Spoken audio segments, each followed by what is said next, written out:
অনুষ্ঠান সুস্থ থাকুন। নমস্কার, সুস্থ থাকুন অনুষ্ঠানে আপনাদের সবাইকে স্বাগত জানাই। ভালো আছেন তো সবাই? আসলে এই শীতকালটা কিন্তু ভালো থাকারই সময়। গরম, প্যাচপ্যাচে ঘাম এসব কিছু নেই। তার সঙ্গে বাজারে কত টাটকা টাটকা সবজির একেবারে মেলা। উলের রঙিন রঙিন জামা কাপড়, মনে হয় যেন সব কিছু রঙে ভরে আছে। কিন্তু একই সঙ্গে এই যে গরম থেকে ঠান্ডা পড়ছে, এ সময় সর্দি কাশি হওয়ার সম্ভাবনাও খুব বেশি। সেই জন্য বিশেষ করে বাড়ির বাচ্চা এবং বৃদ্ধ বৃদ্ধা যারা, তাদের নিয়ে আমাদের একটু সতর্ক থাকতে হবে।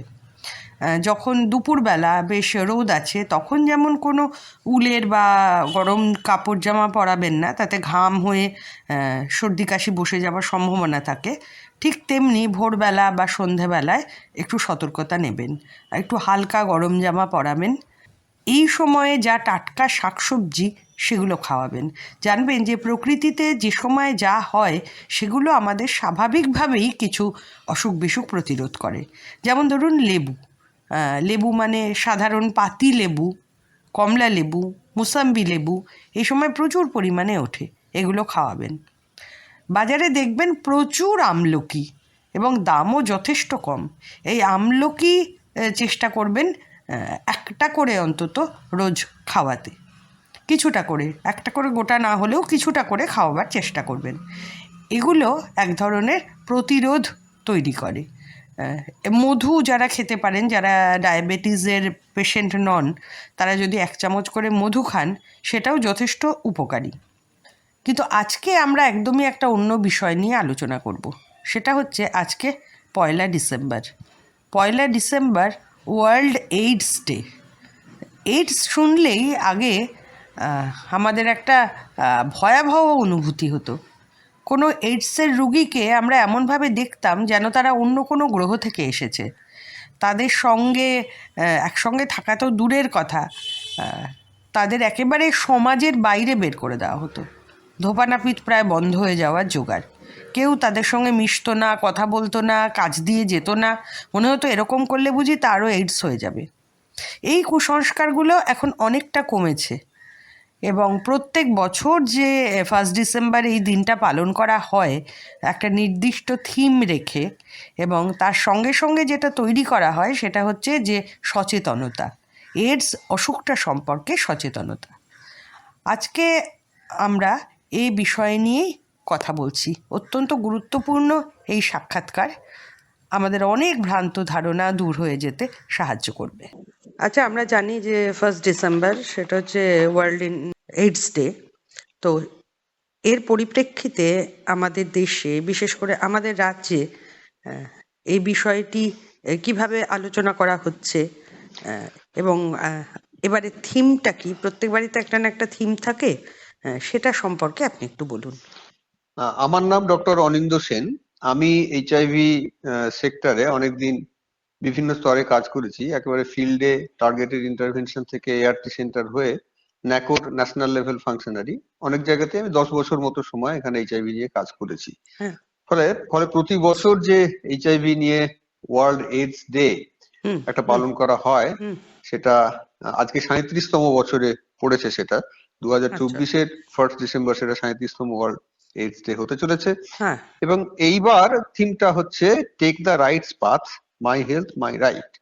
কথাটা শুনতে খুব একটু ক্লিশেড লাগতে পারে, কিন্তু এইচআইভির পরিপ্রেক্ষিতে এটার বিশেষ গুরুত্ব রয়েছে, আমি সেটাই পরে আসবো। মানে এইটা যে প্রতিরোধ, মানে এইডস ডে পালন করি আমরা, তার মানে হচ্ছে এটাকে আমরা প্রতিরোধ করতে চাই, তাই তো? এই থিমটার সঙ্গে এই প্রতিরোধের কি সম্পর্ক, এই জায়গাটা যদি একটু বলেন। আমি সেটাতে যাওয়ার আগে একটু পৃথিবী জুড়ে এইচআইভির অবস্থাটা কি আজকে সেটা একটু বলে নিতে চাই। একদম। ধরুন, আজকে পৃথিবীতে 40 মিলিয়ন লোক এইচআইভি নিয়ে বেঁচে আছে, এবং ভারতবর্ষে এই সংখ্যাটা 25 লক্ষ, 2.5 মিলিয়ন। এর মধ্যে 22 মিলিয়ন হচ্ছে অ্যাডাল্ট, এবং 22 লক্ষ অ্যাডাল্ট এবং 3 লক্ষ শিশু, 15 বছরের নিচের বাচ্চা। এটা তো আছে, কিন্তু এর সঙ্গে যেটা সবচেয়ে চিন্তার বিষয়, যে আজও পৃথিবীতে নতুন এইচআইভি ইনফেকশনের সংখ্যাটা মোটেই কম নয়।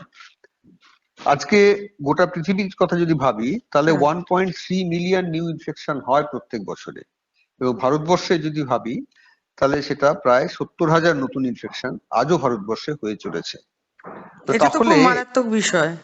হ্যাঁ, তাহলে এইচআইভি নিয়ে যে সচেতনতার প্রশ্নটা, এটা হ্যাঁ তো তার প্রিভেনশনটাই তো তার মেন হ্যাঁ একদমই, হাতিয়ার। হ্যাঁ হ্যাঁ তো তো সেই প্রিভেনশনটার জন্যই এই যাতে নতুন ইনফেকশন গুলো আর না হয়, যাদের হ্যাঁ হয়েছে তাদের জন্য তো ব্যবস্থা আছে, কিন্তু হ্যাঁ নতুন হ্যাঁ ইনফেকশনটা যাতে আর না হয় সেই জন্যই কিন্তু আজকের দিনে প্রত্যেক বছর একটা করে নতুন করে যে শপথ নেওয়ার প্রশ্ন, নতুন করে বলা যেতে পারে যে আগামী বছরের জন্য হ্যাঁ হ্যাঁ কিভাবে চলবো সেগুলোকে ভেবে নেওয়ার প্রশ্ন এই জন্যই আসে, নতুন ইনফেকশনটাকে প্রিভেন্ট করতে হবে। হ্যাঁ হ্যাঁ তো এইটা এবছরের যে থিম তার সঙ্গে ভীষণভাবে জড়িয়ে থাকা একটা বিষয়।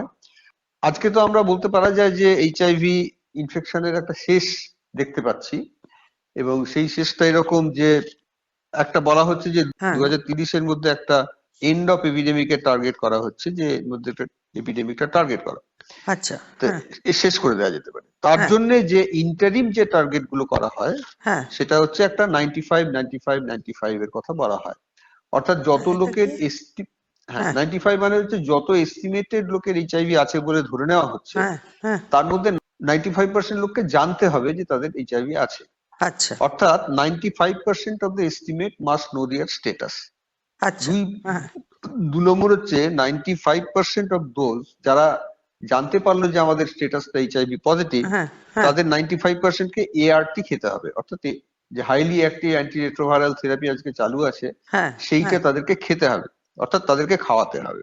আচ্ছা এবং যারা খাচ্ছে হুম তাদের 95%-এর ভাইরাল লোড সাপ্রেস থাকতে হবে, অর্থাৎ ওষুধে কাজ হতে হবে। আচ্ছা এই জিনিসগুলো আচ্ছা অনেক কিছুর উপর ডিপেন্ড করে। এইটা হচ্ছে গিয়ে 95 95 95 এর কথা।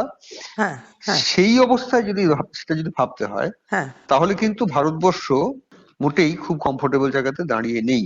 ভারতবর্ষ যেখানে দাঁড়িয়ে আছে হ্যাঁ সেটা হচ্ছে প্রথম 95 এর হ্যাঁ মধ্যে মানে যারা জানে না, হ্যাঁ 80% সাকসেসফুল আমরা হয়েছি। অর্থাৎ 20% অফ যাদের আছে অসুখটা, হ্যাঁ ইনফেকশনটা, তারা কিন্তু এখনো জানে না যে তাদের যে তাদের ইনফেকশনটা আছে। ইনফেকশনটা আছে। হ্যাঁ তাহলে এই ক্ষেত্রে একটা ব্যর্থতা রয়েছে। হ্যাঁ এবার পরের 95টা হচ্ছে এআরটি দিতে হবে। হ্যাঁ 95% দেওয়ার কথা ছিল, দেওয়া যাচ্ছে 90% কে, তাহলে এখানেও একটা 5% এর গ্যাপ হ্যাঁ রয়েছে। হ্যাঁ হ্যাঁ থার্ড 95-এ এইখানটায় আমরা মোটামুটি একটা সাকসেসে পৌঁছতে পেরেছি, যে 95% যেটা ভাইরাল লোড সাপ্রেস থাকার কথা তার হ্যাঁ মধ্যে হ্যাঁ আমরা খুব ক্লোজ হয়ে গেছি 94.4%। আচ্ছা তাহলে আচ্ছা যে জিনিসটা দাঁড়াচ্ছে যে ট্রিটমেন্টের দিক থেকে আমরা কিন্তু অনেকটাই ঠিকঠাক জায়গাতে রয়েছি। হ্যাঁ হ্যাঁ ডিটেকশন এবং নিউ ইনফেকশন এই দুটো জায়গাতে আমাদের অনেকখানি গ্যাপ গ্যাপ এখনো আছে, রয়েছে। হ্যাঁ।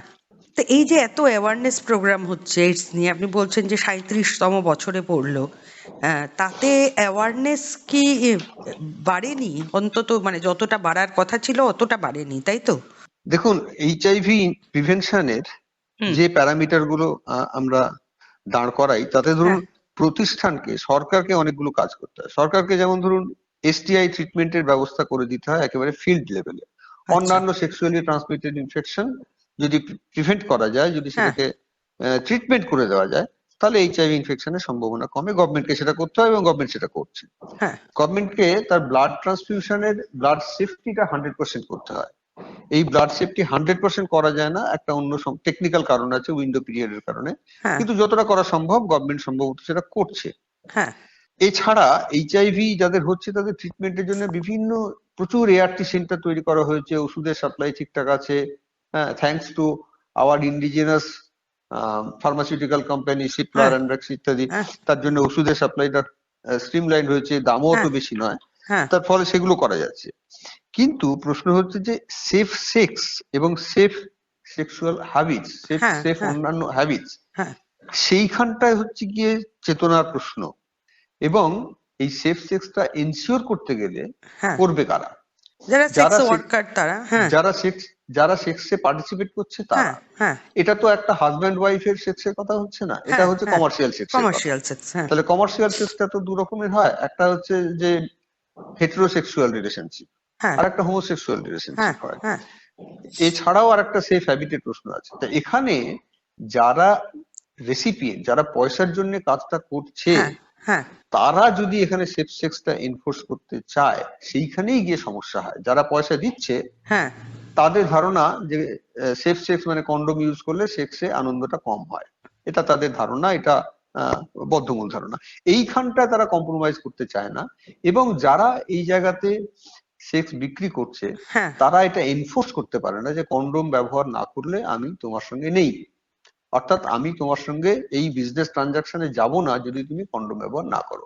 এটা না হওয়াটা তো তার অনেক, শুধু চেতনার প্রশ্ন নয়, তার পেটের হ্যাঁ, প্রশ্ন তার আছে, পেটের প্রশ্ন, তার হ্যাঁ অর্থনীতির প্রশ্ন আছে, হ্যাঁ এই হ্যাঁ সমস্ত প্রশ্ন আছে। হ্যাঁ তো কাজেই সেইখানটাতে গিয়ে যে জিনিসটা চলে আসছে যে হ্যাঁ তাদেরকে শুধু সচেতন হওয়া নয়, তাদেরকে এই জায়গায় দাঁড়াতে হবে যে আমার স্বাস্থ্য আমি বিপদে ফেলবো না, আমার হ্যাঁ 4 টাকা রোজগার করার জন্য আমার স্বাস্থ্য, আমার পরিবারের শান্তি আমি বিপদে ফেলবো না, এইটা তাকে চেতনার মধ্যে আনতে হবে। আর এবং এটা মনে হয় এইখানেই একটা হচ্ছে, দলবদ্ধতার ব্যাপার রয়েছে, যে সবাই যদি এবং রিফিউজ করে এটা তাহলে একটা পরে রাইট, যারা কিনছে তারাও বাধ্য হবে।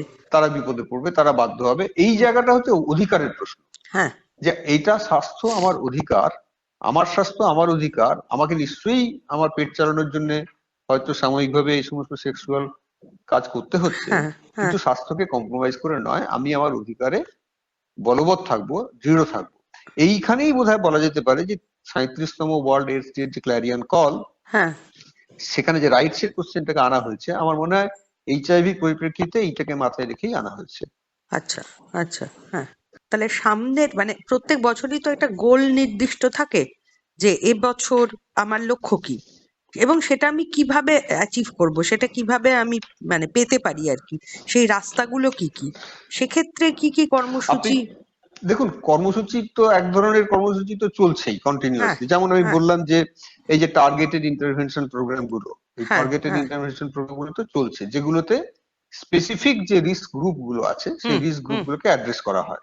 হ্যাঁ তো সেগুলোকে অ্যাড্রেস করার কাজ চলছে, টার্গেটেড ইন্টারভেনশন। যেমন ধরুন সেক্স ওয়ার্কারদের মধ্যে টার্গেটেড ইন্টারভেনশন, যেমন ধরুন এই এই এই যারা ট্রান্সজেন্ডার তাদের মধ্যে টার্গেটেড ইন্টারভেনশন, হ্যাঁ, লং এই ডিস্টেন্স এই ব্যাপারটা ট্রাকারদের আমি মধ্যে। আরেকটু ইয়ে করতে চাই, আরেকটু স্পেসিফাই করতে চাই। আপনি বললেন যে দু রকম, একটা হচ্ছে হেটেরোজিনিয়াস, একটা হচ্ছে হোমোজিন। এই না, যে হেটেরোজিনিয়াস বলিনি, হেটেরোসেক্সুয়াল হ্যাঁ, বলেছি, হোমোসেক্সুয়াল হেটেরোসেক্সুয়াল আর আর হেটেরোসেক্সুয়াল। হোমোসেক্সুয়াল, হ্যাঁ। এই হোমোসেক্সুয়ালের ব্যাপারটায় কিভাবে এডসটা স্প্রেড করছে আপনি। হোমোসেক্সুয়াল মানে হচ্ছে অ্যানাল সেক্স প্র্যাকটিক্যালি, আচ্ছা অ্যানাল আচ্ছা সেক্স, পায়ুদারে সেক্স। হ্যাঁ হ্যাঁ তো হ্যাঁ এইটা এইটা যারা করেন তারা হচ্ছে মূলত এই ট্রান্সজেন্ডার কমিউনিটি, আচ্ছা যাদেরকে আমরা হিজড়া কমিউনিটি বলে পপুলারলি হ্যাঁ জানি। হ্যাঁ হ্যাঁ তারা এই পেশাটা তাদের পেশা মূলত। আচ্ছা হ্যাঁ এবং তারা, তাদের যেহেতু সেম সেক্সটাই পছন্দ, হ্যাঁ তারা ওই সেম সেক্স নিয়েই খানিকটা পয়সা রোজগারও করতে থাকেন। তারা স্বাভাবিকভাবেই তারা সমাজের মধ্যে বেশ একটা মার্জিনালাইজ কমিউনিটি, হ্যাঁ হ্যাঁ তারা, তাদের সাধারণভাবে অন্য কোনো ইনকামের রাস্তা নেই, কাজেই সেক্সটা তাদের কাছে একটা বাধ্যতা। হ্যাঁ ফলে এই যে সমস্ত লোকেরা, যে সমস্ত পুরুষেরাও একটু ঠিক হোমোসেক্সুয়াল হ্যাঁ হ্যাঁ ধরনের, যারা হ্যাঁ যারা ঠিক হোমোসেক্সুয়ালও হতে চান হেটেরোসেক্সুয়াল হওয়ার সাথে সাথে, আচ্ছা তারা হ্যাঁ, এদের সাথে তারা যৌন কাজে লিপ্ত হন। লিপ্ত হন, হ্যাঁ বেশিরভাগ ক্ষেত্রেই পয়সার বিনিময়ে, কখনো হ্যাঁ কখনো হয়তো পয়সার বিনিময়ে নয়। হ্যাঁ এখন বিপদটা হচ্ছে যে এখানে যেহেতু অ্যানাল সেক্স, অ্যানাস পায়ুদারের যে মিউকাস লেয়ার, হ্যাঁ হ্যাঁ ভেতরের যে লাইনিংটা সেটা হ্যাঁ যেহেতু পাতলা থাকে।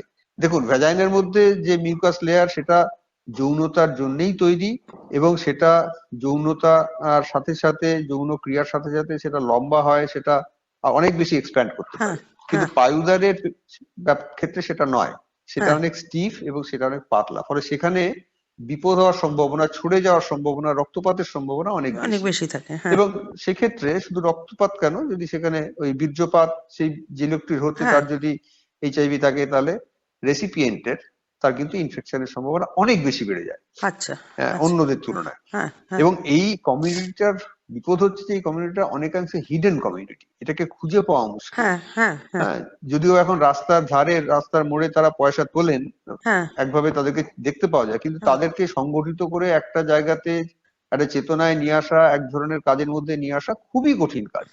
সে কারণে ভারতবর্ষেও আজকে এই ট্রান্সজেন্ডার কমিউনিটির মধ্যেই কিন্তু এইচআইভি প্রিভ্যালেন্স, হুম এইচআইভির হুম। হার সবচেয়ে বেশি। আচ্ছা, আপনি একটু আগে বললেন যে প্রচুর শিশুও এইচআইভি আক্রান্ত, আচ্ছা, এরা কি মানে একদম জন্মের সময় থেকেই এইচআইভি নিয়েই জন্মায়?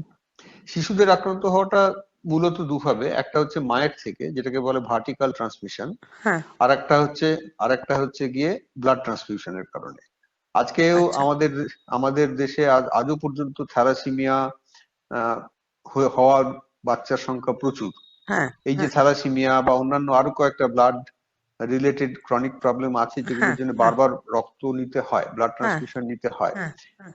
এবং এই ব্লাড সেভ যাদেরকে বারবার করে ব্লাড নিতে হয়, তাদের ক্ষেত্রে কিন্তু ইনফেকশনের চান্স বেশি, কারণ ব্লাডকে কখনোই 100% এইচআইভি মুক্ত বলে দেওয়া যায় না। তার আচ্ছা। একটা টেকনিক্যাল কারণ আছে, এটা উইন্ডো পিরিয়ড থাকে, যে উইন্ডো পিরিয়ডে টেস্ট করলে বোঝা যায় না। আচ্ছা। টেস্ট করা হয়, আচ্ছা। সমস্ত ব্লাড হ্যাঁ। পাউচকেই টেস্ট করা হয় এইচআইভি হ্যাঁ। আছে কিনা, কিন্তু তার একটা এসকেপ রুটও আছে। আচ্ছা। একটা আচ্ছা। ছোট্ট পার্সেন্টেজ অফ ব্লাড হ্যাঁ। যেখানে ধরা পড়বে না যে এইচআইভি আছে, অথচ এইচআইভি থেকে যাবে। হুম। সেই ব্লাড গুলো যাদের শরীরে যাবে, ট্রান্সফিউশন হবে, সেই থ্যালাসেমিক বাচ্চারা, তারা কিন্তু এইচআইভি তে ইনফেক্টেড হবে। আর একটা হচ্ছে যে মা থেকে শিশুতে, হ্যাঁ। হ্যাঁ। সেটা অনেকটা কমেছে। গভর্নমেন্টের প্রোগ্রাম রয়েছে, যে পিপিটিসিটি প্রোগ্রাম রয়েছে, তাতে ডেলিভারির রকম থেকে শুরু করে বাচ্চা জন্মানোর সময় তাকে ওষুধ খাওয়ানো, আর এবং সবটাই, হ্যাঁ, এটা। মা যদি এইচআইভি যদি জানা থাকে, হ্যাঁ। তাহলে সেই মা যদি এআরটি খান রেগুলারলি, তাহলে সেক্ষেত্রে সেগুলো কমানো যায়। হ্যাঁ। এবং হ্যাঁ। এইসব সত্ত্বেও সেগুলো কিন্তু ফুল ফ্লেজেড চলছে। তা সত্ত্বেও কিন্তু আজও, যে কথা বললাম, যে নতুন বাচ্চা ইনফেকশনের সংখ্যাটা খুব কিন্তু কম নয়। গোটা পৃথিবী জুড়ে মোটামুটি 12 লক্ষ বাচ্চার নতুন ইনফেকশন প্রতি হচ্ছে বছরে। হ্যাঁ। প্রতি বছর। এবং ভারতবর্ষের ক্ষেত্রে প্রায় বোধহয় 1020 মতো হবে বাচ্চা এরকম প্রত্যেক বছর নতুন ইনফেকশন হচ্ছে। কাজে হ্যাঁ। সেটা হ্যাঁ। কিন্তু আজও একটা খুবই দুশ্চিন্তার বিষয়। আচ্ছা ডক্টর সেন, একদম শেষে চলে এসেছি আমরা, তো আমি একটুখানি শুধু জিজ্ঞেস করব যে এইডস নিয়ে যে সাধারণ কুসংস্কার সমাজের মধ্যে আছে, সেগুলো সম্পর্কে আপনি যদি দু এক কথা বলেন। একটা সময় ছিল যখন এডস এর লোকেদের ধোপানাপিত বন্ধ করা হতো, পুকুরে নামা বন্ধ করা হতো, হ্যাঁ। অস্ত্র সমাজ তাকে একটা বলা যেতে পারে এক্সক্লুড করে দিত। হ্যাঁ। সেসব আজও পর্যন্ত নিশ্চয়ই চলে গেছে, আমি বলবো না। হ্যাঁ। কারণ সমাজ যদি না এগোয়, তাহলে এই জিনিসগুলো, শুধু এইচআইভি কেন, অন্যান্য বহু রোগের ক্ষেত্রেও সেটা হতে পারে। হ্যাঁ। যেমন ধরুন, এখন আমি ক্যান্সারের কাজ করি, লোকে ভাবে যে ক্যান্সারের কথা বললে বুঝি ক্যান্সার হয়ে যায়, কাজে ওই কথাটা বলো না। বুড়া মত শুনো, বুড়া মত হ্যাঁ। বলার মতো ক্যান্সার বলো না। হ্যাঁ। তো কাজে এইগুলো তো একটা মাল্টি ডাইমেনশনাল সামাজিক সমস্যা, হ্যাঁ। কাজে এটা চট করে যাওয়ার নয়। তবে এখন এইচআইভি পেশেন্টদের জন্য অনেক রাইটস গ্রুপ হয়েছে, এইচআইভি পেশেন্টদের নিজেদের বিভিন্ন নেটওয়ার্ক হয়েছে। হ্যাঁ। হ্যাঁ। তাদের যদি সামাজিক এক্সক্লুশনের মুখে পড়তে হয়, তাহলে এই নেটওয়ার্ক গুলো তাদের পাশে এসে দাঁড়ায় হ্যাঁ। এবং তাদের বিপদ থেকে খানিকটা উদ্ধার করে। সেরকম ব্যবস্থা কিন্তু আজকে হয়েছে, গভর্নমেন্টও খানিকটা তাদের পাশে দাঁড়ায়। হ্যাঁ। ওষুধপত্র তারা খাচ্ছে এবং তারা নানা রকম কাজে বা ফিরে আসছে, পেশায় ফিরে আসছে। যে সমস্ত পুরনো পেশা থেকে তারা উচ্ছেদ হয়ে চলে গেছিল, হ্যাঁ। আবার তারা সেই হ্যাঁ। পেশায় ফিরে আসছে। সেদিক থেকে খানিকটা বলা যেতে পারে একটা আশার আলো আমরা দেখতে পাচ্ছি আর কি। তাহলে 2030-এর মধ্যে যে লক্ষ্য স্থির করা হয়েছে যে এডসকে নির্মূল করে ফেলার, যেভাবে সমস্ত কর্মসূচি চলছে, তাতে আপনার কি মনে হচ্ছে, আমরা কি একটা আশার আলো দেখতে পারি? এইচআইভির ক্ষেত্রে তো আমার মনে হয় যে এই আশার আলো দেখতে আমরা পারি। হ্যাঁ। এবং সেক্ষেত্রে আমরা যে সাকসেস গুলোর কথা দেখতে পেলাম, যে ওই 95, 95, হ্যাঁ। 95, হ্যাঁ। এই তিনটে হচ্ছে গিয়ে একটা ক্রুশিয়াল মানদণ্ড। হ্যাঁ। একটা যে ক্ষেত্রে আমাদের সাকসেস রেটটা দেখালাম হ্যাঁ। যে খুব খারাপ কিছু নয়। এখনো 20% এর গ্যাপ আছে ডিটেকশনের ক্ষেত্রে। হ্যাঁ। হ্যাঁ। এবং নতুন ইনফেকশন যাদের হচ্ছে, সেক্ষেত্রেও আমরা এখনো সাকসেসফুল খুব হতে পারিনি, কিন্তু আশা করা যায় আগামী 5-7 বছর, 30 যদি নাও হয়, অ্যাটলিস্ট 35, হ্যাঁ। তার হ্যাঁ, মধ্যে তার আমরা মধ্যে আমরা ডেফিনেটলি পারবো এটা, এটা আমরা করতে পারবো মানে বলেই মনে হয়। এডস মুক্ত পৃথিবী আমরা দেখে যেতে পারবো। হ্যাঁ। সেটা আমরা আশা করতেই পারি। হ্যাঁ, অনেক ধন্যবাদ। এতক্ষণ সুস্থ থাকুন অনুষ্ঠানে শুনলেন ডক্টর অনিন্দ্য সেনের সাক্ষাৎকার। খুব গুরুত্বপূর্ণ একটা আলোচনা আজকে আমরা শুনলাম অঙ্গনা অনুষ্ঠানে। এভাবেই আমরা প্রত্যেক সপ্তাহে আপনাদের সঙ্গে থাকব নানা জরুরি বিষয় নিয়ে। আজকে এতক্ষণ আপনাদের সঙ্গে ছিলাম আমি, সুমনা সেনগুপ্ত, সম্পাদনা উজ্জ্বল বন্ধু, প্রযোজনা রীতা দে।